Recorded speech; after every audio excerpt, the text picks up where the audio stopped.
Um, Anybody else coming? Should we wait? Madhuri, Radhika, and Eddie. Yeah. Gail. She had something happen with her husband. She's in the emergency room, but really? Okay. It's fine. Okay. Okay. So we'll start. Om Namo Bhagavate Vasudevaya. Om Namo Bhagavate Vasudevaya. Om Namo Bhagavate Vasudevaya. Om Namo Bhagavate Vasudevaya. Om Namo Bhagavate Vasudevaya. Om Namo Bhagavate Vasudevaya. Om Jnanatimurandasya Kananjana Shalakaya Saksuramritam Yena Tasmai Shri Gurave Namaha. Sri Chaitanya Manobishtam Stapitam Yena Bhutale Swayam Rupa Kadamayam Dadati Sapadantikam Vanchakalpa Turubhyascha Kripa Sindhu Bhayevacha Patitanam Pavanebhyo Vaishnavebhyo Namo Namah. Sri Krishna Chaitanya Prabhu Nityananda Shri Advaita Gadadhara Shri Vasudeva Gaura Bhaktavinda. Hare Krishna Krishna Krishna Hare Hare Hare Rama Rama Rama Hare Hare. Greetings from Brooklyn. What's your daughter's name again? Sara Darshini. That's right, Sara Darshini. Wonderful. And how many programs has she been to? This is her first. Wow, I feel so honored. Okay, that's great. Could you just move the garland so that the microphone? That's the best way to move the garland. Okay, well, great. Thank you so much for coming. That's great. Huh? It's like a test run, huh? You came here by subway, or? Yeah, we came here by car, but there was some blockage, so we had to get off early on the thruway, and we just kept on going through Brooklyn forever. And then we wound up on Atlantic Avenue, and then I thought, oh my God, we got the wrong address. We're going to the Brooklyn Temple.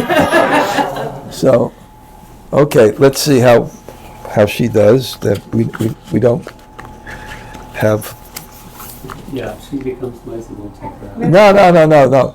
I'll tell you a nice story. One time in the Puri Yatra, Yadubar's daughter was there, her oldest daughter, and she had her kids. And she was in the program, and Dr. Fakir Mohan was in the program, and then, she was desperate to get some association. She came in, and the child made some noise, and the child left, and Dr. Fakir Mohan started yelling, "Bring the baby! Bring the baby!" So I'm quite trained, so don't worry about it. Okay, so, things like this, you never know really what to speak about, because the varied audience, and when I like to speak Shastra, I like to speak contiguous, So when I did the last program I got, I just had questions. And it kind of worked out really nicely. I think we had a nice program in Jersey. Kalachandri, Tamal Krishnaraja's brother, was there. It's a nice program. And it actually, even Niranjan Swami, somehow I studied with him every day for 1 hour. It's really wonderful. And he somehow, with the new technology, got it transcribed, and he really liked the class. So I thought I'd do the same thing today. I spoke to Champak, but we had like a little bit different idea. And the idea that we had is that I should talk first about kind of questions and its importance in Krishna consciousness, etc. So what I did is I just started writing questions about questions. And it was very interesting, because by writing questions about questions, I kind of started to see the value of questions. Like this is like a relevant question for parents. So one of the questions I asked, I'll give you an example, is when should a child be encouraged to say why, and when should he be discouraged to say why? And then, like, thinking about that, I just thought, like, yeah, you know, where we encourage, you know, when a question's relevant and when they're not. When they're relevant, they're sincere, they're purposeful, they're aimed at transformation, and you know, when they're not, you know, there's some ego involved. So sometimes questions are not appropriate, and they shouldn't be. So I just started. So I'll let you just think first. It's good to get the audience. So here are the questions. Perfect questions, perfect answers. What made those questions perfect? We're having a retreat. Brahmatirtha is going to come up, and we're going to have a lot of questions and answers, and he's going to do some of it. Okay, give an adjective to describe a relevant question. I already gave him, sincere, etc. You should not ask, someone told me this, you should not ask a sadhu a question unless you are able to follow his advice. Agree or disagree? Just to get you thinking. What is the relationship between fear of asking questions and authoritarianism?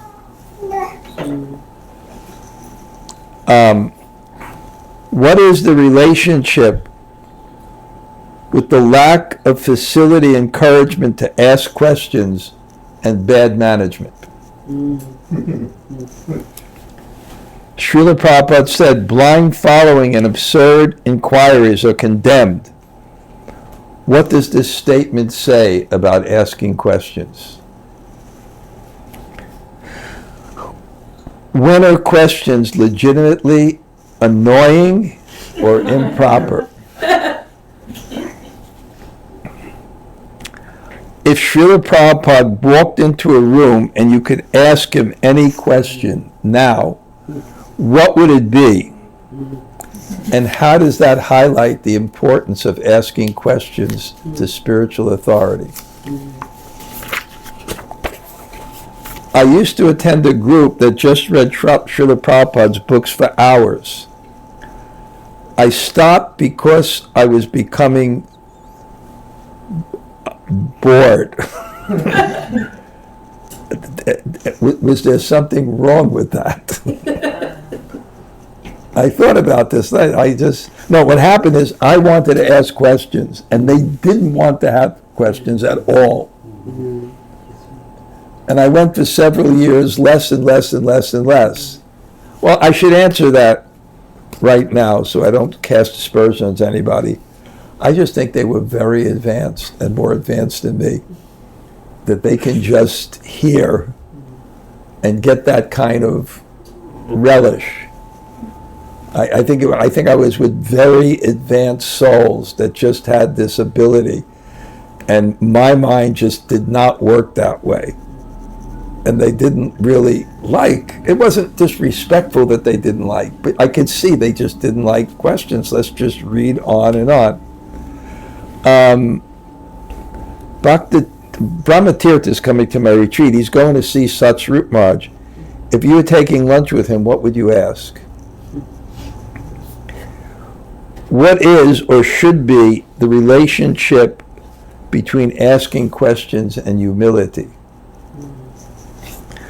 What is the essential role of asking questions in the guru-disciple relationship? Why is the question,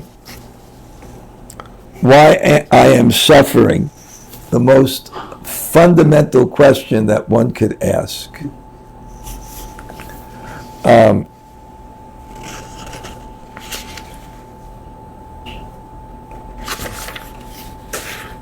Yeah, so those are some of the questions. And then Champak had some questions. Your questions were very good, but okay, let me see, let's discuss them maybe one by one and see what we think. Maybe there's some I'd like to discuss more.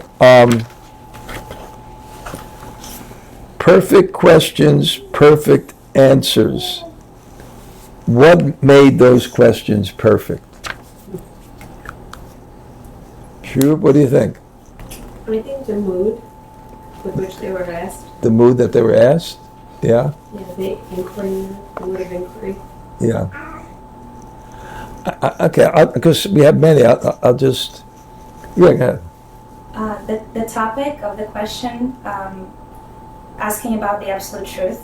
Makes it Okay, perfect. the topic of the question was Right. about, and then I would say another thing is they were aimed at personal transformation. So I think it's really, that's also essential. Now, another question. What are kind of questions that are irrelevant? How about stump the guru? Tamal Krishnamurti used to say that. You know, someone would just, you know, there's questions that can be asked with ego. You know, because the false ego, the whole false ego, material consciousness is superiority. And one way to gain superiority is ask a question that someone can't answer. Or ask a question where you know the answer and they don't. Yeah, go ahead. I don't want to interrupt your train of No train. This There is, was a renowned ISKCON leader, yeah. and there was a question, a type of question he wouldn't answer. He would say, that's another how-to question. And that was his answer. And so, you know what I'm talking about? Yeah. So Harikesh Maharaj, he would not, there was a particular question that would come. Why to him wouldn't and he say, answer? That's a how-to question. What does that He mean? would say that there's one answer, and that's the process of devotional service. It's your chanting, your hearing, your serving. How to control the mind, for example, say, that's a how-to question. And so I don't know that I agree with him, but I think it was that you, I don't know. as a response to your question, like which type of questions are inappropriate. So he Yeah. would respond to a particular type of question by saying that's a how-to, and the answer is it's the process of devotional service. Interesting, because I don't know I disagree with him either. Right, Because a lot of questions, they're so generic, right. you know, and you don't even know the person, and it deals with their practice. But I don't think I think there should be a parameters of his answer of that's a how-to question. I think it depends really on the person who's asking, what they're really asking, if there's something practical you can give them. But, yeah, It might be like a filler question, like you ask a question because you're supposed to. maybe that's another type. And then I know another situation where a spiritual master on the Vyasa-san gave an answer, and then his godbrothers afterwards said, that was a strange answer, and he said, stupid question, stupid answer.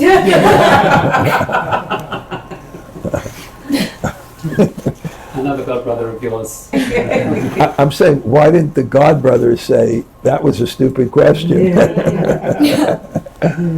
No, yeah, so there's something about asking questions that has to have desire for transformation, you know, not just, you know, and sometimes questions become so technical. You know, they're not really relevant to anybody. And there's just like a technical question that doesn't deal with transformation, like how many miles is this or something like that. That doesn't. Okay. You should not ask a sadhu a question unless you're able to follow his advice. That was Borijan Prabhu told me that. And I was conscious of that. You know? It's also, why ask it? Why ask it unless you're accepting that person as an authority, and that's why you're asking them the question. I don't know if this is relevant, but maybe. I had this Bhakti Sandarbha before anyone had it, because Satyanarayan Baba, I was a bit of the patron for his Sanskrit education. He worked in the school, and he translated the Bhakti Sandarbha, and he gave me a copy before anyone had it in English. And it, as far as I'm concerned, by Jiva Goswami, I told Devamrita Swami, this is the first book that they should translate as Sandarbhas. It's so practical. And I remember the information there was just, I mean, it had section on the 9 processes, devotional service, and there was so many interesting things and the way it was done. And I had that, and then I was lecturing, and I remember I went to Chopati and Naranjan Swami, Radhanath Swami in the class. Wait, oh, that's interesting. Where'd you get that? So then there was this person who was studying for a PhD, and he was doing something on bhakti, and he wanted me to teach him that. Right? He wanted me to teach him that. So I remember he came and sitting, and I made a statement, and he said, "I disagree." You know what my answer was? Get out. I wouldn't teach him anymore. So when you're in that relationship, if you're entering into that relationship and you're accepting someone as a teacher, there's something when you ask questions and what it means, then maybe somebody else. Okay, that's good. Yeah. What if you're not sure if the instruction you're going to get, you will be able to follow it or not? Then you should ask another question, right? Then you ask a question, right? Well, then be very, go ahead. I wanted to ask, to that example that you gave of the academic, and saying he disagreed, could he have framed that differently? As in, like, would you have continued teaching him? I think that's exactly the point. I'm saying, how do you say you disagree? Because it's first of all, it's possible that I didn't speak. I remember, it's possible I didn't speak clearly. He needed to elucidate more thing. But to have that attitude right off the bat, I think I wound up teaching him a little bit, but to have that attitude right off the bat, I saw, what is the use of this? But it's right. He shouldn't have made a statement. He should have asked a question. That was the point. So that's another point. There's okay. That's Srila Prabhupada calls it submissive oral deception. Yeah. Yes. Yeah. And Srila Prabhupada used to get a lot of stupid questions from his disciples. Yeah. I'll tell the past time that was told to me by Anakandudu. So one morning, Prabhupada was on morning walk. Yeah. Anakandudu was right behind him. Yeah. There was some other devotee. Yeah. And the devotee was very eager to ask Prabhupada a question. Yeah. And the question he asked was, Prabhupada, is Krishna really blue? Yeah. Prabhupada stopped and turned around and looked at Anakandudu straight in the eye. Anakandudu froze. Wasn't he was saying kind of like What's that? Anakandudu told Prabhupada looked at Anakandudu straight in his eyes. Yeah. And he said, just read my books. And I Okay. couldn't read or telling me, I was, wasn't me, wasn't asking the stupid question. Okay. Yeah, I haven't even thought about all these. Okay, Shripad, what is the relationship with lack of facility and encouragement to ask questions and bad management? Yeah, that's absolutely correlated. Yeah, good management means opportunity for discussion, questioning, and that's how an organization can learn and develop and respond to the environment. So we say particularly in a time of massive disruption and change, the organization needs to be able to learn, and for the organization to be able to learn, it has to be constant information coming in and discussion and internal change taking place to be able to remain responsive to the change in the environment. Otherwise we become obsolete, outdated, and bankrupt. Right. I there was this concept of entrepreneurship, and I wrote about it because there was one devotee that he's come to Krishna consciousness, and he had a PhD in anthropology, but he would go to institutions and analyze them. And it described entrepreneurship was they would give, you probably know this, they give freedom within the institution without direction for creativity. So I think that's the same point, that a lot of what the institution needs to do is by people who are on the ground doing it.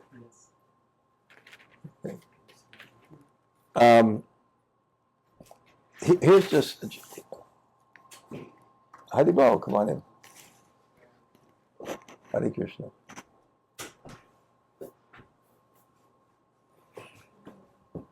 Haribol, come on in.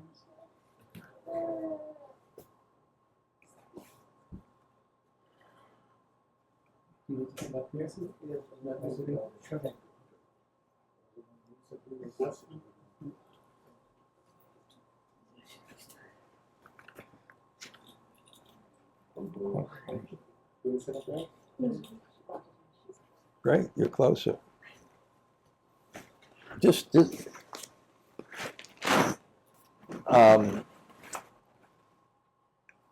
there's a verse where it really talks about questions as essential in the teacher-student relationship and to understand things deeply. And it comes, I think, in the second chapter of the Bhagavatam.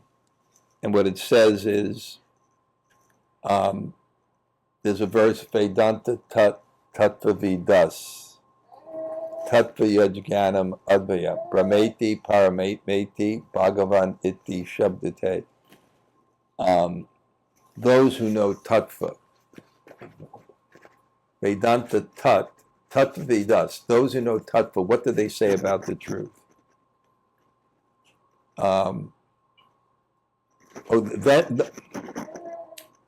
It comes to the question of how do you realize the truth? And then the verse is, Tad Shradayana Munayo Jnana Vairagya Yuktaya Pashant Yatmani Chatmani Bhakta Shrita Grita. The seriously inquisitive sage, well equipped with knowledge and detachment, learns the truth by, I think, hearing, bhakti from the Shastra, something like that. But they said there was two things that were required. One was thoughtfulness, and one was faithfulness. And I think this is, Prabhupada said, blind following and absurd inquiries are condemned. So what does that mean? Faithfulness means that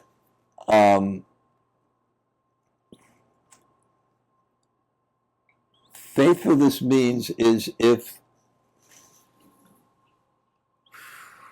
maybe the traveling, we had a long travel on the car, it gets the mind. When you forget things that you remember, you said 1,000 times. So I'll do thoughtfulness. This to be thoughtfulness and faithfulness. if there's not faithfulness in spiritual authority, once you accept spiritual authority, you're limited in your understanding to your own frame of reference. You can't, humility, the truth is beyond you.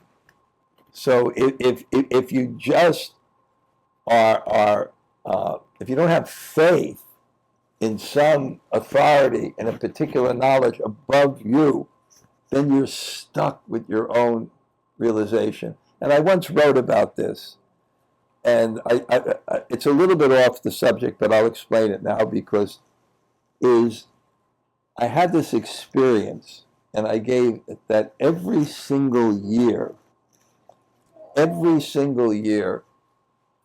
convinced that I see the truth perfectly. And then there's something that happens that reveals something that's so fundamental that I can't believe I didn't realize it. And then after that happens, then I think now I fully understand the truth. And it's gone on. I mean, I'm 56 years in devotional service. So I had background music for that. It goes like this. Dun dun dun dun dun dun dun dun dun dun. Then boom. So you have to accept that truth is beyond the way you perceive it. And if you don't have faith, and even I think it's William James, he was the psychologist, he gave an example between a girl and a boy. If there's not some preliminary faith that the other partner loves you, you'll never find out if you do. Mm-hmm. So there has to be some preliminary faith. So there has to be faith, so there has to be faithfulness. Otherwise you're just stuck. And then munya, there has to be thoughtfulness. And thoughtfulness means even though you have faith in some spiritual authority, you don't have faith in your ability to understand it properly. And if you're not thoughtful in the name of faith, in the name of Prabhupada, in the name of this, you'll be accepting so many things that are not true because you're not thoughtful. And the example given by Jiva Goswami, and this was all when I got this Bhakti Sandarbha, the example given by Jiva Goswami was so nice. He said, Lord Brahma heard the Vedas 3 times and then understood that the essence of religion was devotion. Said he heard it the first time, and when he heard it the first time, the Vedas is like, 80% karma kanda. So he said, the essence of religion is fruit of activity. But then he thought to himself, because he was thoughtful. Lord Brahma was thoughtful. How can this be the essence? It's so mixed with things that are antithetical to the soul, which is consciousness, which reaches its perfection in service. How can it be? So he asked again. And then he explained it again. And when he explained it again, then he saw there was Upanishadic parts. But then, Lord Brahma wasn't satisfied with that. How can just the essence of religion just be this intellectual thing and discrimination and negative, etc.? How can it be? So then he heard it the 3rd time, and then he understood bhakti. So if he was just faithful, understanding that I must accept, I've checked out this authority, I've heard from this authority, this is an authority, not just an authority that tells me what to do, but an authority in knowledge and subject, etc., whatever. It's a master. I'm in a culture where we accept maestros, whether it's music, whether it's dance, why not on spiritual thought? So I accept it faithfully, but it's filtered through your own intelligence, which is not pure, and you come up with so many things. So, and the classic example is Bhagavad Gita. Arjuna could not understand how Krishna wanted to make the point, what makes something spiritual is not the activity, but the consciousness, which is why it's set in the most extreme activity, which is war. Just to prove that point, if you can take a philosophical point and put it in the most challenging point example to prove it, but Arjuna couldn't understand that. And what happened? He kept on raising his doubts. And what happens when you raise your doubts? Then in the dialectic, the teacher can understand what is it in your frame of reference.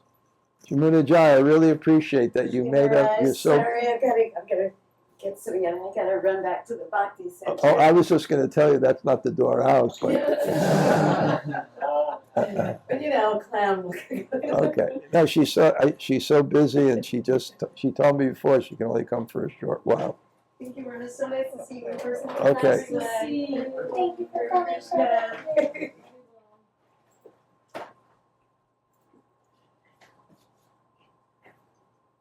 We need more Jamuna Jayas in this world, right? So what happens is, if you ask questions, from your question, the teacher understands what is it in your frame of reference that's lacking. And then he'll instruct. And then what will happen? Something else will be said. And he'll see you still haven't understood it, until he kind of pinpoints what is it in that frame of reference that you have, the misconception you have, that prevent you from understanding this truth. And when I was first studying this, Bhurajampa was the first devotee in ISKCON that really put the Bhagavad Gita into, what's it called? Overview. Like a contiguous thing. So I was taking his course. And when I got to the second chapter, I was so confused. And I said, I don't really understand yet. And his answer was brilliant. He said, don't worry, Arjuna hasn't understood yet either. And sure enough, it took till the 5th chapter. So, and therefore Kapila Dev said 5 qualities of intelligence. One is doubting, because it means you want to understand further. So this balance is a very beautiful thing, because if you're not faithful, you're not going to accept the truth when you hear it. And if you're not thoughtful, when you hear the truth and misunderstand it, you're not going to question it. And that's when you get, in the name of religion, so many crazy things. Okay, we'll go for a few more questions. This is, okay.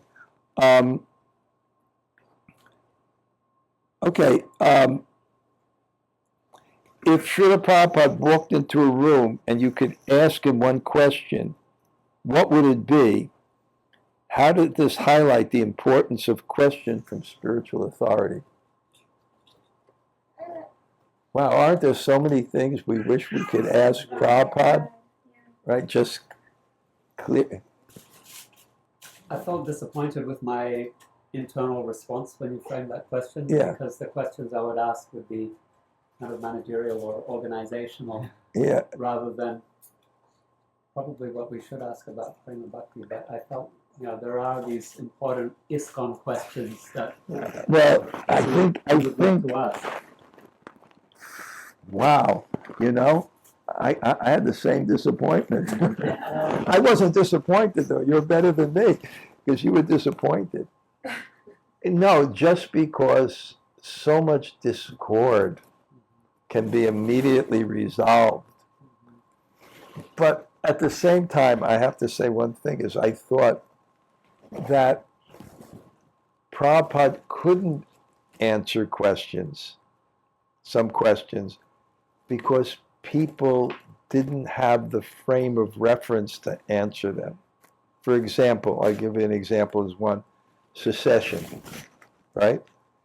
If Prabhupada made it clear, right, Guru Tattva, the the 11 initial people would have gone carried away even further.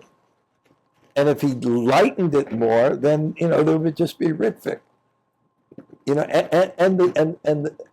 And I've seen this even with Narayamarj. They didn't name a successor, and they just didn't name a successor. They just didn't want to invest.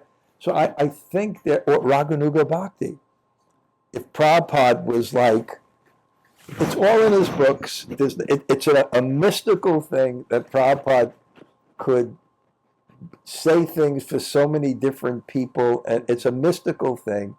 But I've been lately studying the later sections of the Chaitanya Charitamrita with a group of people, and it's amazing what's in there, what Prabhupada says.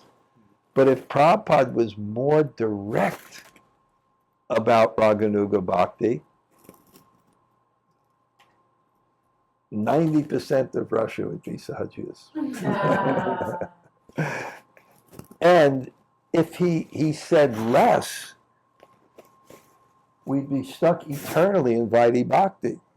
So in one sense, there were questions that it was Krishna's arrangement that he didn't answer it.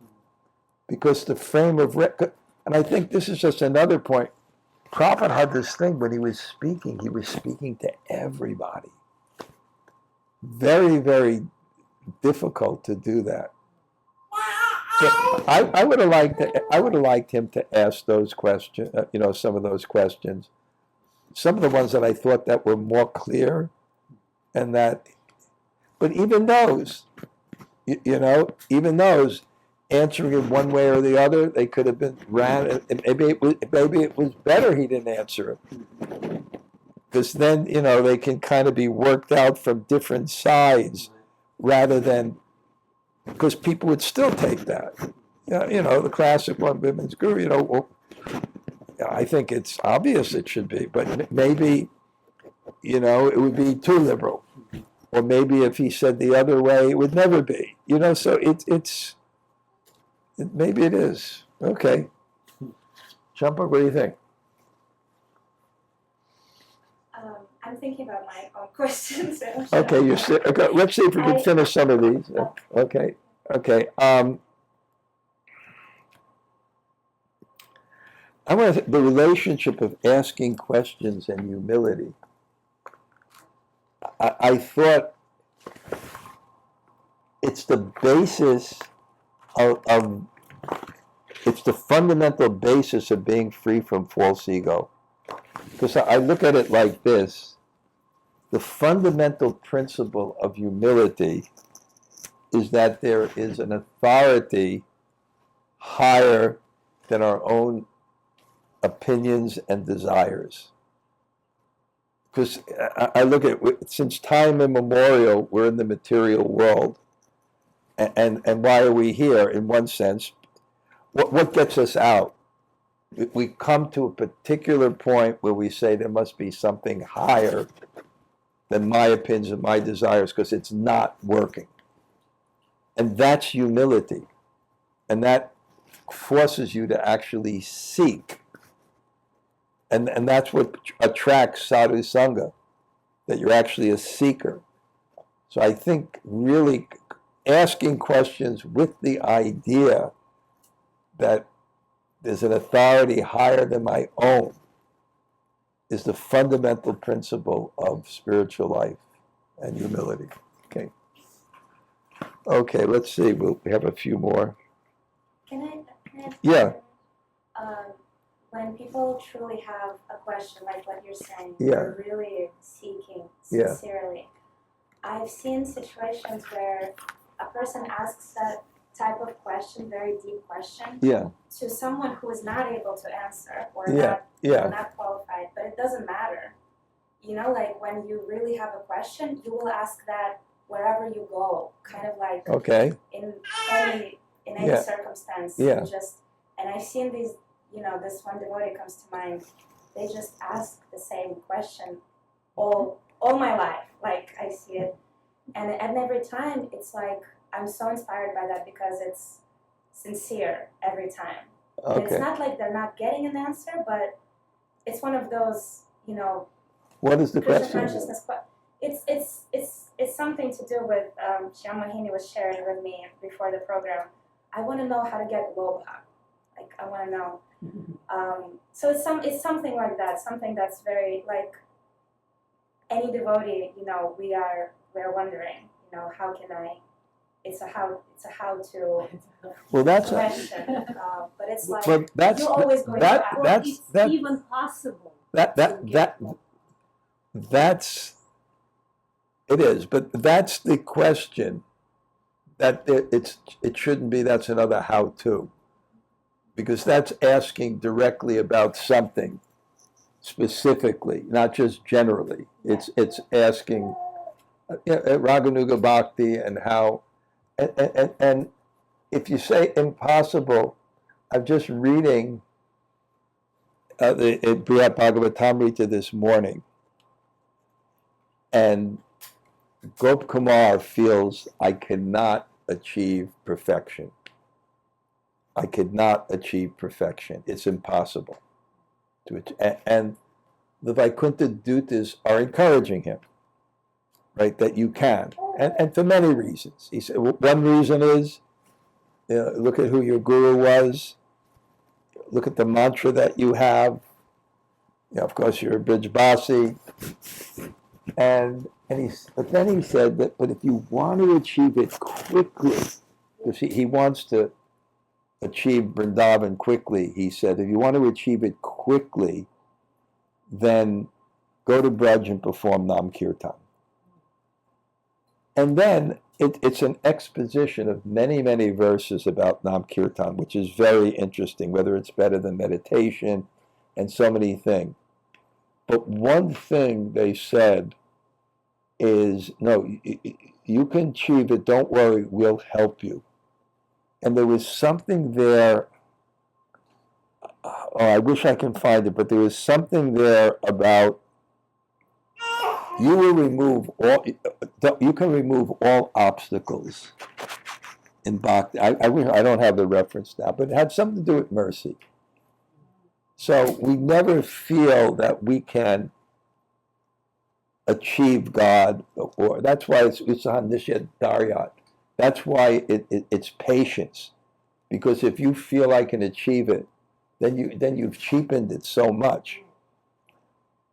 But it's a path of grace, and the path of grace means that you can achieve beyond your own ability.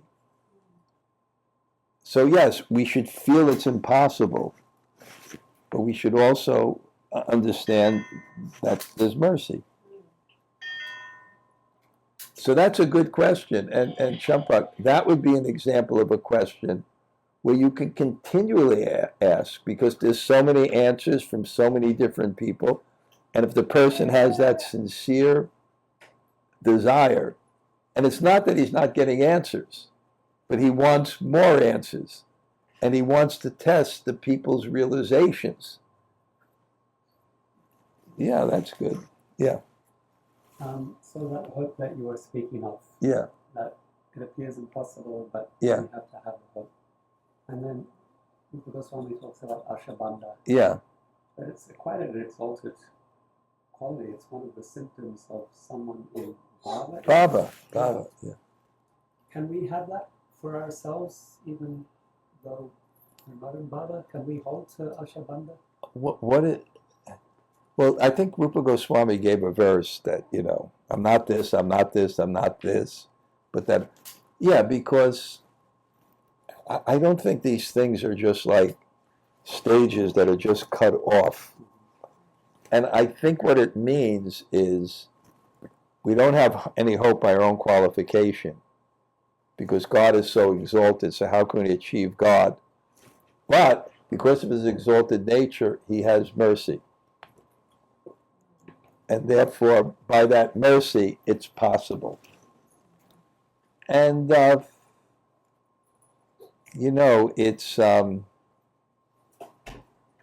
Haribol.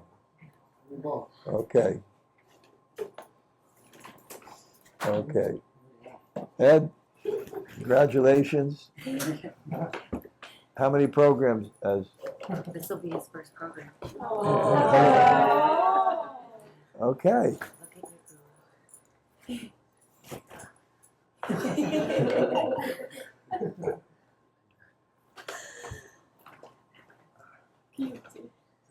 Ed, this looks like changing bodies. Yeah. Well, the kid really looks like you a lot. What? Okay. I don't mind if you make noise. It doesn't matter. Okay. Okay. Okay, great. Oh, that's nice. Yeah, that was good. What were you saying? This is, yeah. About Ashabanda, and then you were saying that we can hold to that because God is merciful, Because, yeah. we hold to that. I'm just trying to think of, yeah, it's, there's different ways that manifests. One ways that manifests is death. Because I've seen it. The false ego is, I'm the controller and I'm the enjoyer. And that puts you in the bodily concept of life. And I'll just tell one amazing kind of story. Have you ever heard, I had a god sister named Gauri. Okay, no, this can't, the kid, Shamohini, it can't do this in front of the class, okay? No, seriously. Otherwise, maybe the child can be moved back, not behind me, and then the men can move this way. Yeah. Is that okay? Because how can I compete? Yeah, if you can move up. Yeah, move up. Okay. How old is Ed Jr.? Ed Jr. is 9 months. 9 months. Pretty healthy. Okay, this is interesting, and say it again because there's a little. The question was about Ashabanda as one of the symptoms of bhava. Yeah. And then I believe that that's all I have as my hope. and that then I was explaining the story of this mother Gauri. Right. And she was an extraordinary devotee. And I kind of know even her background. I think her father was the head of the Peabody Museum in Harvard. And she was one of these people that dedicated her life completely. This is another question, not this, that I kind of want to somehow think about. I wanted to write an article. We were crazy, but we were fired up. And kind of how to institute that craziness in the present Krishna consciousness movement without screwing up the people that fail, but giving them that kind of sense. What's going on? Sorry, we have to take it out. Okay, that's okay. That's no problem. It's not a problem. But everything's more interesting than my class today. So I want to hear about Gauri. Okay. So she got cancer. She was one of these people. There was like 7 or 8 ladies in LA. They were so dedicated to Prabhupada. They would book distribution every day, 12 hours. They were really something. She was famous for book distribution. That's how I know her. What? At old age, or No, they were younger then. and she But got cancer when she was. she got cancer. She came to Vrindavan. The doctor opened her up, said, "That's it. You're finished." She goes to Vrindavan, and I remember even the sannyasis, we're reading Chaitanya Charitamrita to her, and as we're reading to her, her consciousness kept on going up and up. Then there was an Ayurvedic doctor, Narottam, his son is Leeladhar there in Vrindavan, gave him some medicine, the cancer went into complete remission. Stage 4 cancer, complete remission by the medicine. And you know what she did? She went back to the Christmas marathon to distribute books after being in Vrindavan, dying for like 6-7 months. And she went back to the Christmas marathon. And then after that, it came back, and she came back to Vrindavan. And now it was the summer. I was in the Himalayas with a book distribution party. And then we ran out of books, and I'm coming back, and it's kind of the summer.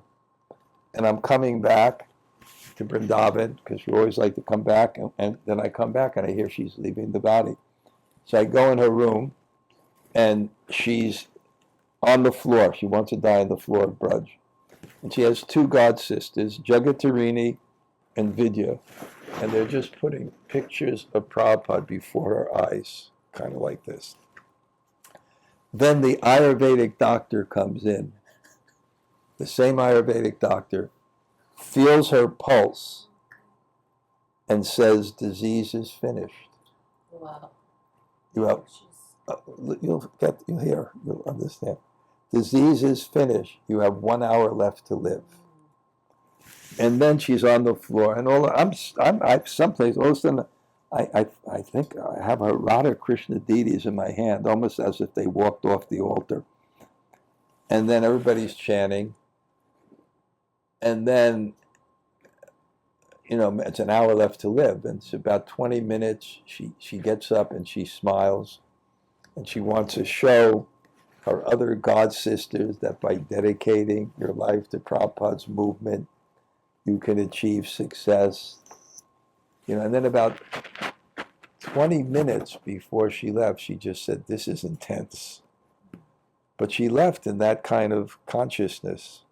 She wanted to show people you can be successful. Because now that's the example. We got to do 12 hours a day, 7 days a week. But there is mercy. And I've been in Vrindavan with so many people who left the world.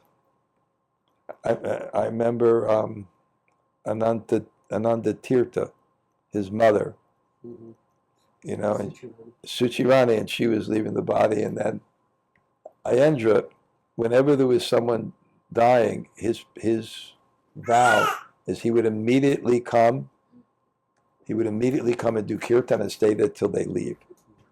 That was his.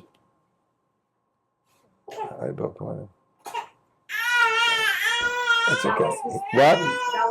That was his vow. Yeah. I had a recording of the kirtan he led when Suchirani left. She left. It's okay. It's okay. Bring the baby. No problem. They can cry. I'm not going to be disturbed unless they go on for 10 minutes. Okay? He's with his father. He's happy now. Okay. Okay. Bring the babies. Okay. No, I saw Dr. Fakir Mohan do that. It's not, if it's, so, what was I saying? Yeah. So the Suchirani, and then she decided to leave. And Ayendra became very angry with her because she decided to leave. She wanted to go back to Australia or something, right? And Burijan Prabhu, who was kind of guiding her, he has a lot of integrity. He's not going to interfere with someone's desire. But as soon as she said that, it went down. And then she accepted it. And then you see, as soon as people accept, this is a little off topic, but as soon as people accept God's will, the idea with Gauri, disease is finished. What's the disease? The disease is false ego. I'm the controller. I'm the enjoyer. That attaches you to the body. Once you give that up, you don't die. There's no disease. So I saw that. And then with the Suchirani, then she became resolved. And once you accept Krishna's will, it's a whole different world. So I've seen, and what she said and what she told Buri Jumper was very touching. She was a business lady. She said, I'm not advanced, but I know who is, and I serve them. That's smart. So there's different types of people, and we see, it's not easy. It has to be mercy. Are some scars and not? And I wanted to say one more thing about questions, and this came up, and then Champak, you can ask your questions. You ever heard of Arthur Brooks? He's a Harvard business professor, and his focus is happiness. That's all he teaches is happiness. And he said very interesting things in happiness. So it was 6 minutes, and then he talked about. It's interesting, and it can be misunderstood. He talked about the necessity of boredom and happiness. So, when I saw that, you have to understand what he meant by boredom. For us, boredom is not being absorbed 100% of the times. And I told the story, I listened to that, and I said, wait a second, yeah. It's not boring when you go into your mind. And the point is, that's where the real inquiries are that we need to make to actually improve ourselves and advance in spiritual life. It's when we're doing nothing. So I just see in the modern age, it's amazing. Mm-hmm. People can't be without a machine for a second. And but I thought about this too. It's not boring. It's just going in and asking. And I just thought the next day after watching this, I had to go to the ophthalmologist and, a retina specialist. Anyway, I have a pseudo hole, which is not a hole. There's nothing wrong. But every year or two, I check it. So I went, and you know how these doctors are. You know how these doctors are. You come, you fill out the form. Okay, then I go, and immediately they took my eye test, and then another person took the pictures, and then they say, wait here. And then you're waiting for like 20, 30 minutes. You're waiting. I'm going to say, okay, I am going to do nothing. I am going to be totally bored. And it was so good because all the questions and all the thoughts that I actually need to ask started coming up in my mind, one thing or another. So many things we need to ask. And they're coming up. And then, of course, it's great. Then I finally got into the doctor's office, and someone comes in. It's not the doctor. She looks at the thing and says, wait here. I said, great. Now I have even a better chair, and I can do nothing. And it really inspired me how much we need to be bored. For this reason, because he described creativity and thoughts and questions. Now, I'll one more point, and then Champak will ask some questions. I asked her to ask some questions. Prabhupada said, he was asked, what's the difference between a human being and an animal? And Prabhupada said, a human being could ask the question, why I am suffering. Speak. And then, when you ask the question, why I'm suffering, then you have to answer the question, what did I do wrong? And then after you ask the question, what did I do wrong? You have to answer the question, what should I be doing? And if you ask what you should be doing, you have to ask who you are. Because suffering is it's the crime against your nature. That's what Ayurveda says. So questioning is essential. There's no way to understand truth without dialectic, because you're stuck with who you are. Okay, Champak. Before those, can I ask a question about questions? Yes. So, Yeah. I think in the beginning, all of us have questions because we're here. We were seeking somehow. Yeah. But at some point, many people can experience some stagnation on the path, which means that we don't have questions for some time because you're just kind of, you're okay, I guess, where you got, and you you're just maybe complacent with life is kind of okay. Krishna consciousness brings a certain level of happiness, much more than most people can say. But there is not that urgency to keep moving forward, keep increasing our Krishna consciousness. So then there's no questions. So what do you do when you find yourself without questions? When you find yourself without questions?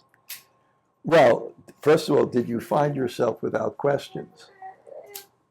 Or you're just not right now. Not asking questions and finding yourself without questions is another thing. So what stage would it be?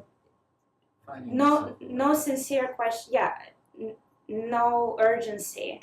No, you're speaking that a real question, a perfect question, is when there's that sense of urgency and seeking the truth and really wanting to, like, I don't have something, I need something. But finding yourself without that, like... I don't answer these how-to questions.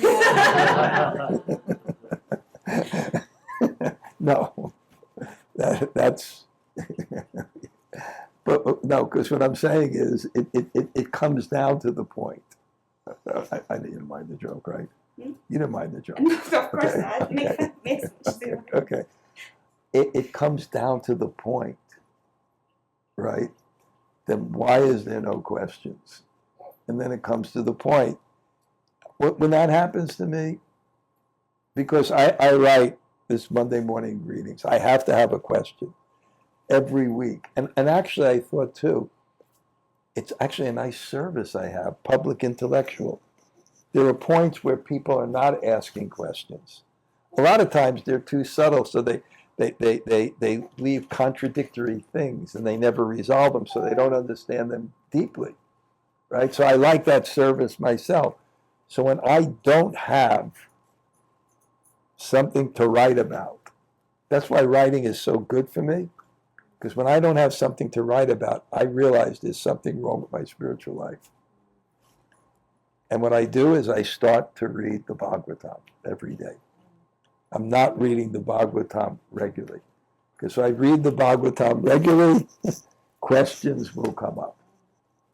So I think that's what it is. If you don't have questions and you really feel I don't have questions, then you have to, what Socrates said, a life, an unexamined life is not worth living.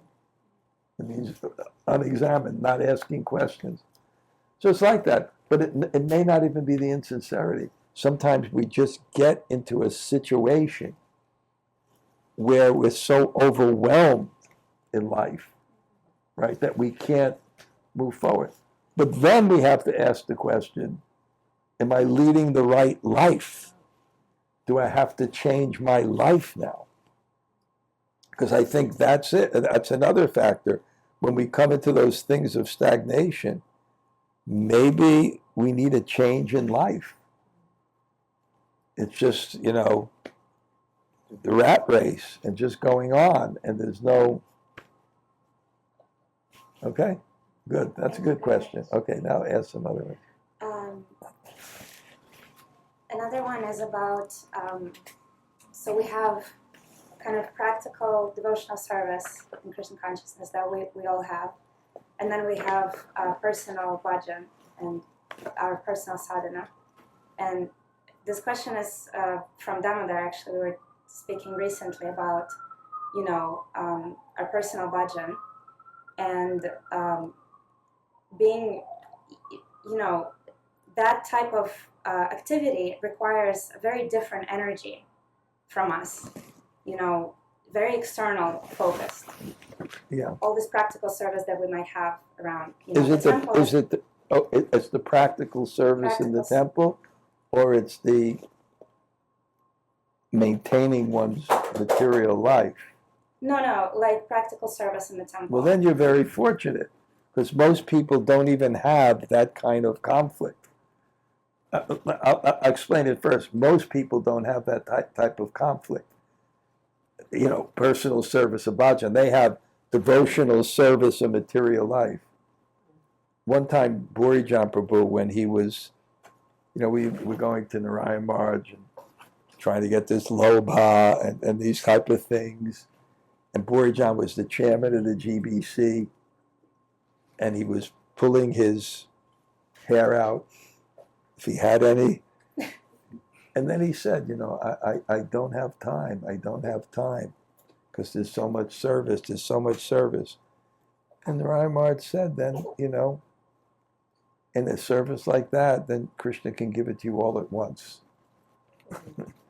If one actually has the service attitude. So I don't worry so much we have so much service. Okay, but now you have to fit your bhajan in. Service shouldn't be, well, I'll tell you how I do it, but I have a different life.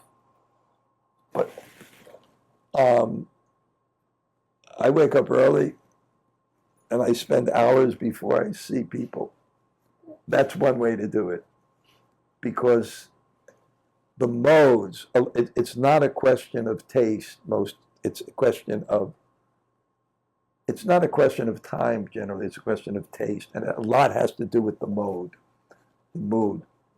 and how to cultivate it. So, that's one thing I thought, without minimizing service, because we're chanting for service, and service is very purifying, and we can get a lot of mercy. Sometimes there's a lot of sacrifice, but then there's a lot of mercy that comes at the end. And then also, again, I don't know, would that conflict come up if there was a different mode of life than you're living? Would it be that dichotomy, service? Like, for example, it's not a dichotomy in me. I don't have a family. I'm unemployed. I don't manage anything.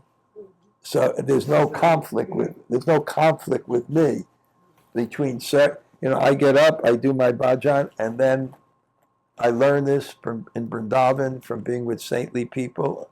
A sadhu should be open for people. He should be available for people. So it's not a conflict for me. So it's a combination of our lifestyle and everything else that's, fit in. Then the other thing, I remember when Raghunath came to Burijan, I quote Burijan often because he has a lot of wisdom. And he came to say, oh my God, I'm doing these shows till 2 o'clock, 3 o'clock in the morning, and then I can't do this, and I have this in this life. Burijan said, retreats. You got to do retreats, right? You got to do retreats. You're still invited to come up if you like. Oh yeah. Yeah, You please. can make it now. What? I can make it now. Okay, you can come up. It'll be nice. We have some nice people there. We'll have to, come, even from your parents' house. Yeah. Making that a priority. Sri Prahlad, what do you say to something like this?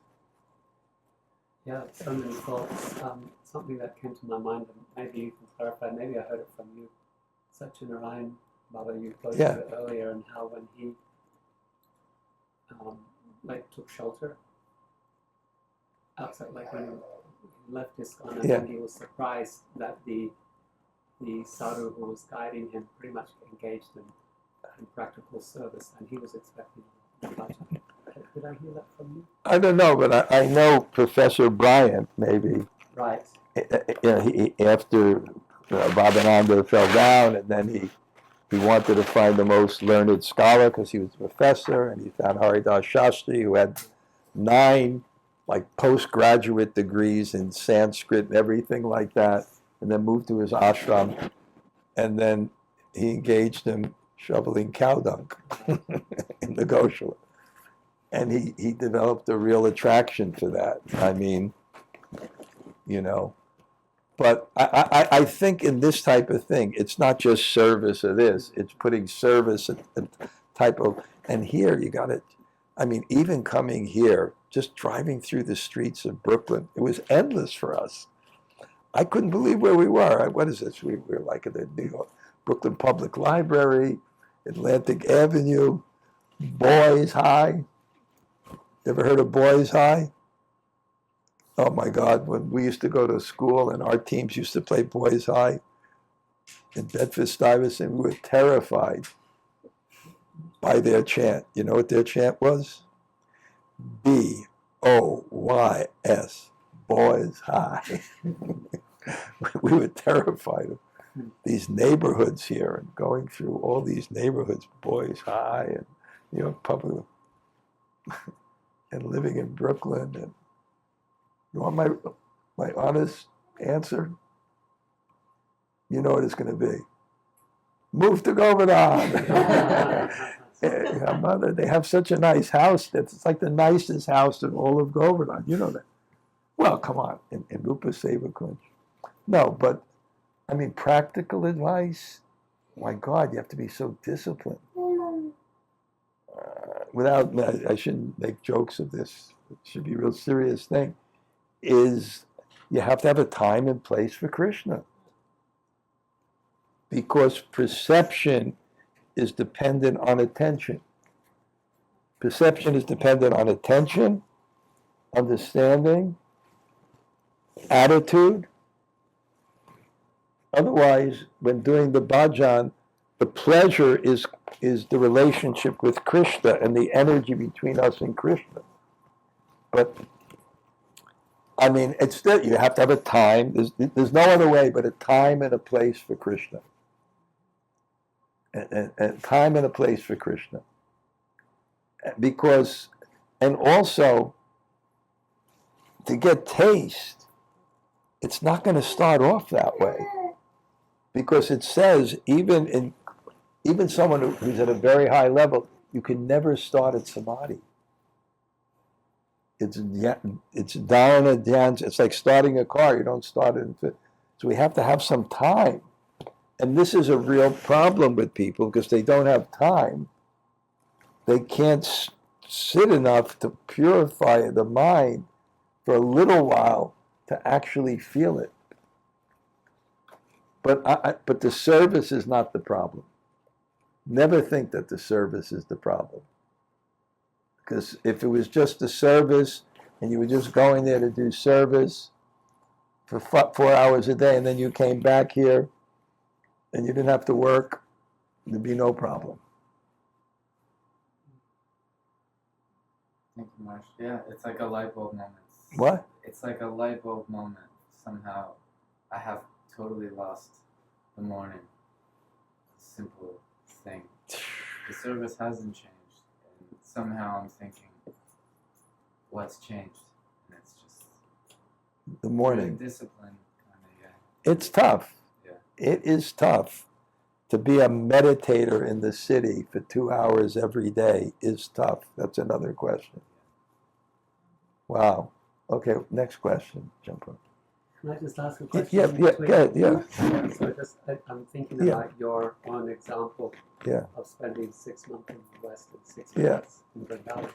Is that a type of balancing as well of service and pleasure? Well, actually, people ask me this, and I had an assistant. You see, for me, it's different because when people are in India and then they go to the West, they go on my retreats, their whole life changes. You know, all of a sudden, they're in my ashram, they're chanting and hearing and walking around Govardhan, and then they go back, and then family, work, all this stuff. Mine is different. I'm allowed now. I'm going to be 76. You're allowed to have retired life and things like this. But that famous sadhu in Vrindavan, Premanandaji, there's like 20,000 people in the morning going to see him. So I had an assistant. He spoke Hindi and he used to go to his classes. And he was speaking on Vrindavan Mahimamrita, which is spiritually fanatic about Vrindavan. I'd rather hear the Prajalpa of the Brijbasis than attain love of God in any place else. And someone asked him a question about leaving Vrindavan. He said, well, if you leave Vrindavan to give Vrindavan, then it's the same thing. So for myself, it's kind of different. It's actually here, I have even less to do than Vrindavan. I even have, I have less to do. So, I mean, I miss Govardhan and all that. No. And different people do it in different ways. An interesting story is I once met Narayan Maharaj, and somehow he was on the same plane with Bhakti Sarup Damodar, coming from Mumbai to Delhi. And he looked at me, and he wasn't critical. He said all he talked about was science. Yeah, and Narayan Maharaj was like a Raganuga Bhakta. All he talked about was science. But if you see how Sarup Damodar left, he left in Gopi Bhav. He left even a Gopi voice. He left in Gopi Bhav. So it's and you know this. When you deal with spiritual reality and things, you're never going to be able to put everything together. And part of humility is realizing that you're just not going to be able to figure out everything. And okay, here's a metaphysical knowledge means sambandha gyan. And sambandha gyan means knowledge of relationship. And it means, Pradyumna told me this, he's great. He said, one way metaphysical knowledge is the size of one truth to another.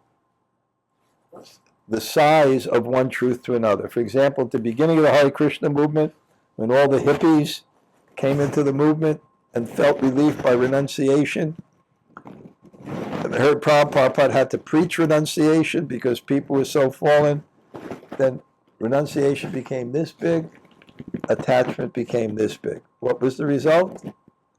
Women were the enemy. Grihastas were fallen. You see, it took time to balance. And same thing with bhajan and practice. There has to be a balance. So I guess the answer to your question is,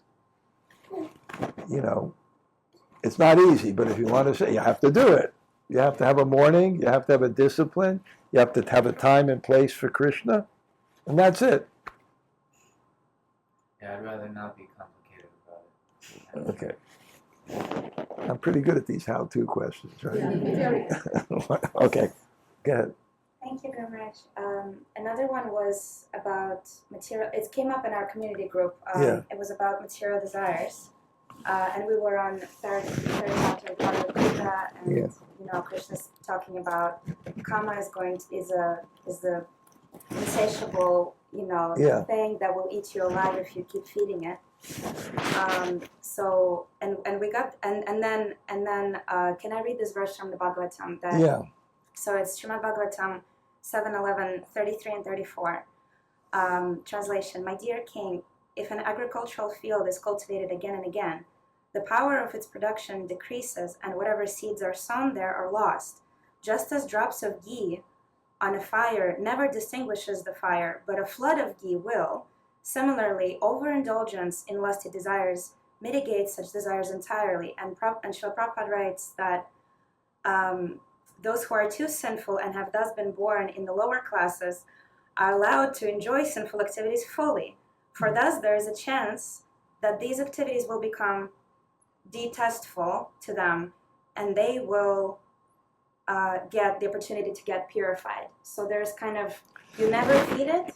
Yeah, but that chapter is, what's the chapter? Well, what's the title of the chapter? What's the title of the chapter? So it's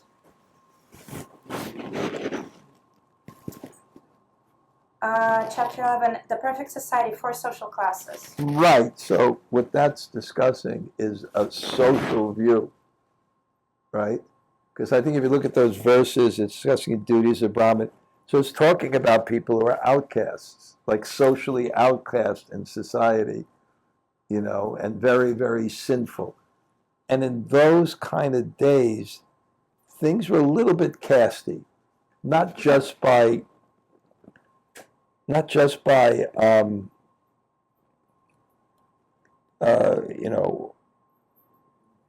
law, but just by the way karma works. People in certain families give birth to certain type of children, right? So this wasn't Vana Sankara. This wasn't mixed. We're kind of mixed. And we're coming to and there's something very elevated about coming to Krishna consciousness. So to go that route, let me get rid of my material desires to indulge. We're more at the level of, okay, I have material, let's regulate them. And when you regulate material desires, what happens is you satisfy them enough not to think about them, and you regulate them enough to purify yourself from them. So we regulate our desires. So that's more like within the higher castes. And we're coming to Krishna consciousness, and we're Vaishnavas. But we can see that in the world. A lot of people, that with that Jiva Ji, she's dealing with the recovery groups. She's dealing that went through that path. They just went so far down, right?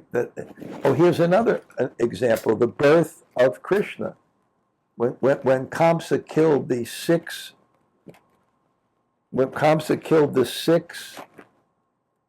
sons of Kalanemi, and they were demons, right? Well, so how were they killed? Kamsa represents fear. They were lust, greed, anger. So yes, that was part of the process. If you follow your lust completely, you will come to a point of terror. You'll be so terrified that you'll have to join the recovery group. And if you follow your greed completely, you'll come to that point, right? But it's not recommended for us because it's so dangerous, right? And we're not actually in a society where that's our association, just other people and pig sellers and dog eaters and things like that. And that was our karma. And the social thing is just let them go. They'll be so frustrated. That's their path. So that's really, I think if you look at those verses, it's couched in Varnashram verses. Okay. Wow, we had so much fun. I think other people might have had questions. Who? Who has questions? Sid has questions. I have one question, which is for a lot of the times I notice that when I read, or even just going through my life, I have so many questions. Like my mind is very overactive, and one might even say like skeptical. Yeah. Everything I see, it's like, okay, well, this is true, and there's a critical element to that.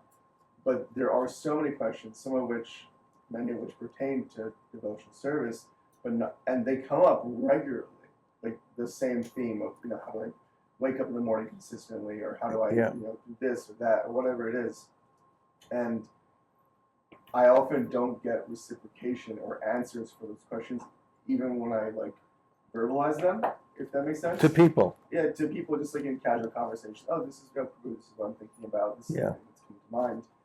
And of course, you were speaking about like the guru-disciple relationship. And the disciple asks the guru, and short of having a physical spiritual master in front of us. And you don't want to burden them either. You don't want to burden them with Tamal Krishna wouldn't let anybody come to him with bad news. I can't ask 50 questions to my Gurudev, and even like Chitta Guru in the heart, there's I don't want to say there's a limit necessarily. What our tradition says, or if I heard great sadhus say, I was reading this book I forgot who it was by, about sadhu sangha, and the question came up. It may have been one of these books with dialogue. What do you do? It says that you approach the books, and there's one thing called prayerful reading. And it's a technique the Christians have perfected this, where you go to the book with your questions. And you start reading slowly, right? Praying that you're in the presence of these great souls, whether it's Prabhupada, whether it's Rupa Goswami, and you pray, and you just read for 10 minutes, and then you stop. and you pray. It's called prayerful reading to answer my questions. And what? Any spiritual book where there are great acharyas. So you have a question, then you read for 10 minutes, and you will The system is Lectio Divina. what? Lectio Divina is the approach. Oh yeah, this is what? Explain it. So basically, they read the passage. Yeah. And then they meditate on the passage. They read it very slowly and meditatively, and then they're asking what it is that and it will come to the text will reveal. First, you meditate on the persons. Oh, okay. If you see, I'm going to meet Sukadeva Goswami. I'm going to meet Sukadeva Goswami. I'm going to meet Prabhupada. I'm going to meet this. Then you start reading slowly. But then you pray to them. Please enlighten me. Please instruct me. Please. And then you read slowly for a specific amount of time. And then when you read very slowly, when something strikes you, you read it 3 times. I'll explain it. And then when you finish, and you don't go more than 10 or 15 or 5, whatever you could do, then you pay your obeisances in gratitude. And then what's great to do with that is to do 2 or 3 minutes of free writing. Yeah, just like don't. Your realizations? No, don't. You put your pen and you start writing what you remember. And you don't let your pen stop, even if you have to say, I don't know, I don't know, I don't know. But you'll see how much you'll remember. And then the main point that you got, if anything you wrote nice, then you underline it. This is very interesting. It is. The Christians are very advanced in congregational stuff. It is. Okay. You had one more question? And it doesn't take so much time. 10 minutes, right? 5. I mean, 5. 5. Minutes, 10. Right? Whatever you can do. Something in your heart. This is great. Okay. We'll finish now? Okay. Come on.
Krishna Hare Krishna, Krishna Krishna Hare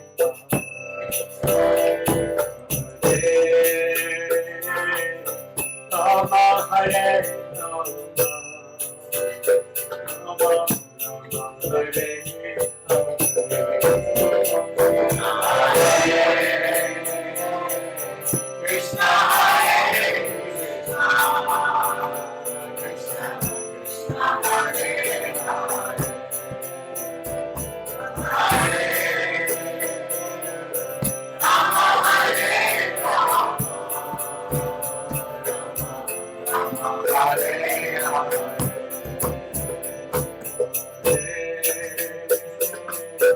Krishna Hare Krishna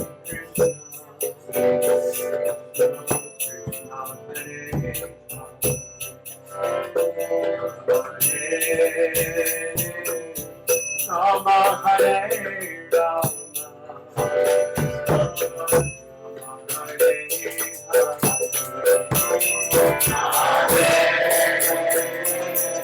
Krishna Hare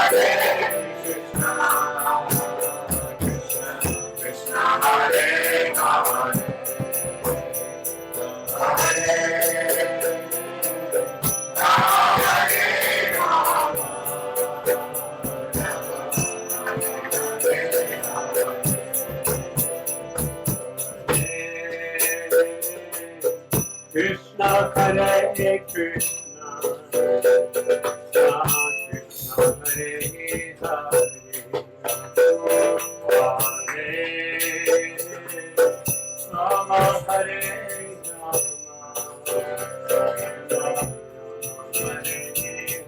Krishna Hare Krishna, Krishna Krishna Hare Hare, Rama Hare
Hare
We'll frame it on there.